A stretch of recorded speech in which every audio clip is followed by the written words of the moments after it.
Ialay ang iyong kahinaan sa Diyos. Ako si Risa Singson Kaupeng, Editor-in-Chief ng Kirigma Magazine. Magkapet pandasal muna tayo.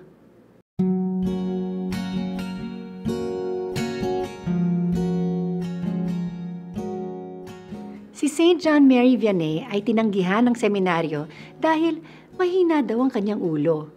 Salamat sa kanyang mentor na nakiusap at pinilit siyang maipasok dahil sa kanyang kabanalan, siya'y tinanggap at naging pari.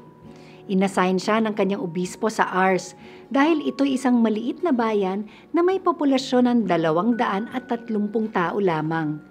Naisip ng obispo na kung magkamali man si Father Vianney, konti lang ang taong mapipinsala.